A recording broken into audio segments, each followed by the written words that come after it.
Tonight on DC News Now, human remains discovered outside a DC apartment building. Tonight, the shock felt by neighbors in Northeast. Outrage in Virginia over the disturbance of a historic black cemetery. Concerns a data center investor is looking to relocate the Stafford family burial site. Hey everyone, heading into the weekend, sunny skies in the 70s. Let's talk more about it coming up. And centennial celebrations. Historic crowds heading to Howard University's homecoming. Party, party, party. Go Bison, go! I'm really looking forward to the next 100 years. The excitement on campus as the festivities kick off.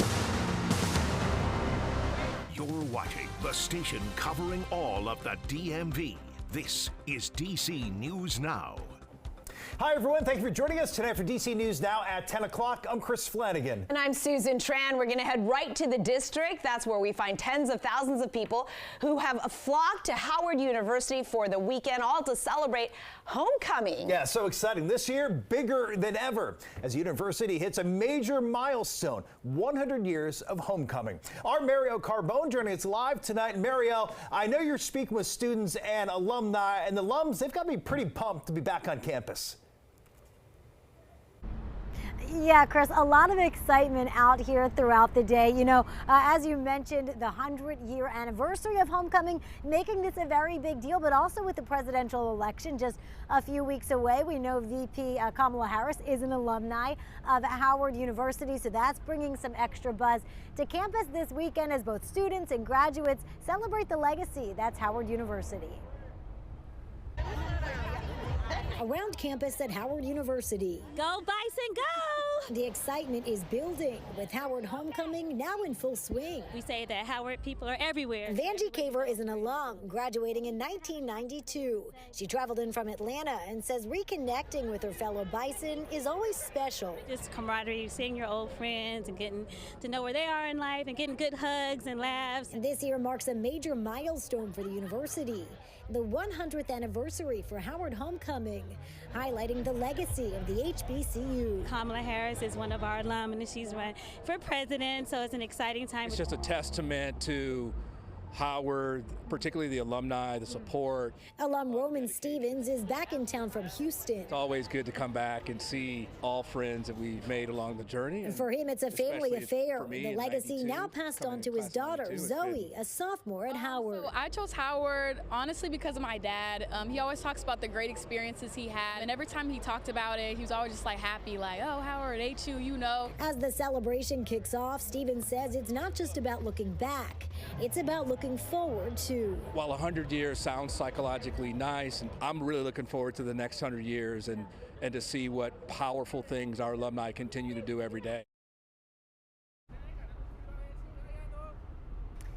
So a lot more excitement tomorrow, Yard Fest again, but we've also got the parade and then of course the football game. So if you're in this area, you can expect some road closures, a lot of traffic. We've got those details for you on our website, dcnewsnow.com. Just search up in that search bar. You'll want to put in Howard homecoming to find those additional details. Reporting live from Howard tonight, I'm Marielle Carbone, DC News Now. It's going to be a lot of fun there. Marielle, thanks. Also, homecoming weekend at Bowie State and the University of Maryland. Yeah, so we visited College Park this morning where they happened this afternoon. There was a carnival, there were games, prizes, and treats. There was also a food truck festival there on campus. It gave students and alumni a chance to sample different cuisines, organizers say. It's really a great way to start off a fun weekend. We partner with local vendors, so just some restaurants or food trucks around the College Park area. It's a great way to promote their businesses and to get their names out there with the students. It's kind of just a fun way to kick off homecoming weekend. Everyone loves food, everyone loves food trucks. Yeah, everyone does love food, and I want that hot dog there. That's looks delicious right now. The football game is tomorrow afternoon at 4. The Terps are playing against the University of Southern California Trojans. All right, thousands of alums also headed to Bowie State's campus for its homecoming. Students say they've felt the excitement building for tomorrow's big football showdown. The Bulldogs take on Bluefield State University. Kickoff there at 1 o'clock. So much happening and so much football and activities. And You know, the best part, it's going to be beautiful out there. You could not dial in a better weekend for all of festivities. Yeah, people are just going to love being outside with everything going on. You have the 70s. It's really not, it's super cool where you need the big, heavier coat. So I'm not going to ruin the outfits, ladies. I know you're thinking about That's key. It's very key, right, at the football game.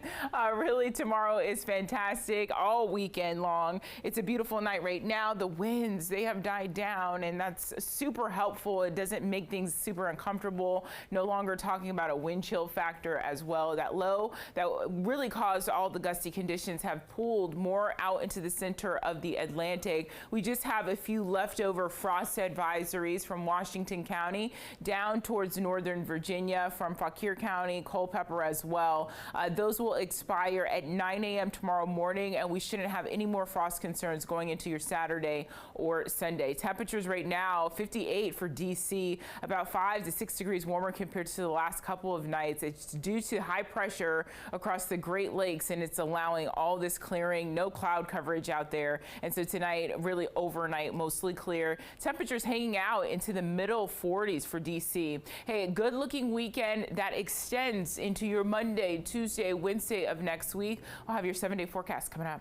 All right, Janessa, we'll see you then. Meanwhile, developing tonight at 10, a D.C. police captain now on paid leave after an inappropriate email surfaced about an overtime opportunity. According to Chief Pamela Smith, that email was sent out overnight. The chief says she is deeply disheartened and described the message as insensitive. In a statement to D.C. News Now, Chief Smith says, "I cannot emphasize enough, this email does not reflect the values of our department or our commitment to respect and professionalism in the workplace.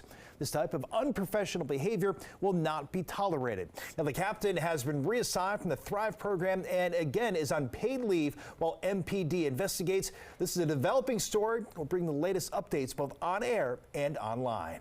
Now to some new details in a shooting that hurt a woman and damaged several cars in D.C. last night. Police are searching for the two men you see right here on your screen in connection with the violent scene there in Petworth. They say a woman was shot and more than a dozen cars were riddled with bullet holes. Officers were called to the area of Georgia Avenue and Quebec Place Northwest. This was around 6:30. The suspects were seen on nearby surveillance cameras, a witness telling investigators that the victim was coming out of a convenience store when the suspect opened fire. Anyone with information is urged to call police. Now to a really dangerous concern. This is a safety concern for a popular path in Northeast D.C. The Metropolitan Branch Trail is meant for people and bikes, but they're finding cars are driving right onto it. D.C. News Now's Daniel Hamburg joining us live there at R Street Northeast. And Daniel, can you kind of show us what the problem is here?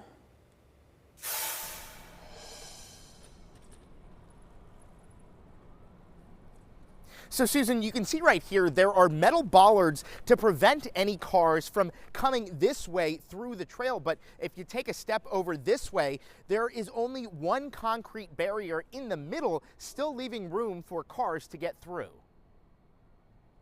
Thousands of people use the Metropolitan Branch Trail every day to bike, walk, and run.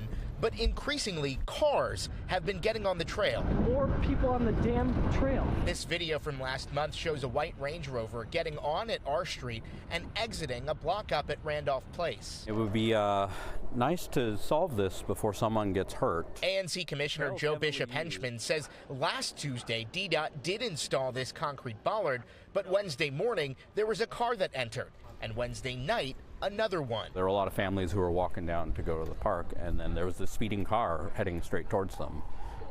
Someone's going to get hurt unless we do something. A constituent told Henchman the man driving didn't know why people were yelling at him and that his GPS sent him that way.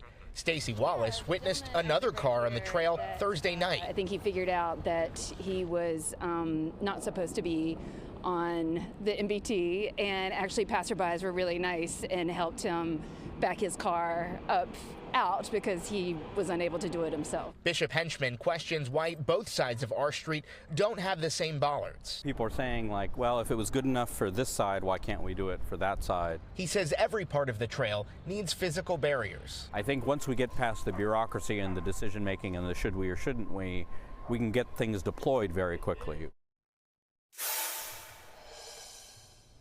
And Bishop Henchman says that he encourages people to call 911 if you see a car on the trail. That way police can arrive. He says he's going to keep pushing DDOT to install more safety barriers to protect people on the MBT.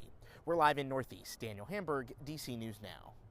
Yeah, it'd be pretty frightening to see a car all of a sudden. Thank you, Daniel. Absolutely. Now to a major honor this weekend for Washington Commanders Hall of Fame cornerback Darrell Green. Yeah, this is pretty cool. The team will retire his number at Sunday's game against the Carolina Panthers. DC News Now's Max Marcilla spoke to fans about what this means to them. There isn't much Darrell Green hasn't accomplished. He's a two-time Super Bowl champion, he's a Hall of Famer, and on Sunday, he'll become just the 5th Washington football player to have his jersey retired, and that is not the only thing he'll be honored with this weekend.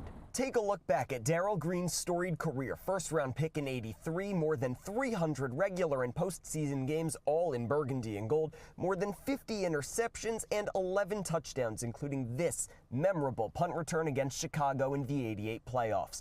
All remembered with smiles from Washington diehards who watched him in real time. Guys like Michael Irvin, Jerry Rice, they didn't want to play him because they knew they're going to give me a hard time. And on the highlight tape. You're talking about hands down one of the best corners ever to play the game. So with all that said, retiring his number feels like an easy decision, but as Green told DC News Now sports director Derek Forrest, it's an honor he holds dear because of his role as a leader on and off the field. My whole entire adult life has been here, and so that's very validating to me, you know, as a human, as a person. And that's why, before the ceremony in Landover, Darrell Green is the spirit of Washington. Green will be given the key to the district. We fell off the wagon on our interaction and participation within the city and our impact within the city. I think that we're coming into a new era and a new generation. A new era fans hope can be inspired by the legends of the old one. It's different because these guys are playing. And this is only the beginning. Green will receive the key to the city from Mayor Bowser Saturday at 10 a.m. at Franklin Park. Reporting at Northwest Stadium, Max Marcilla, DC News Now.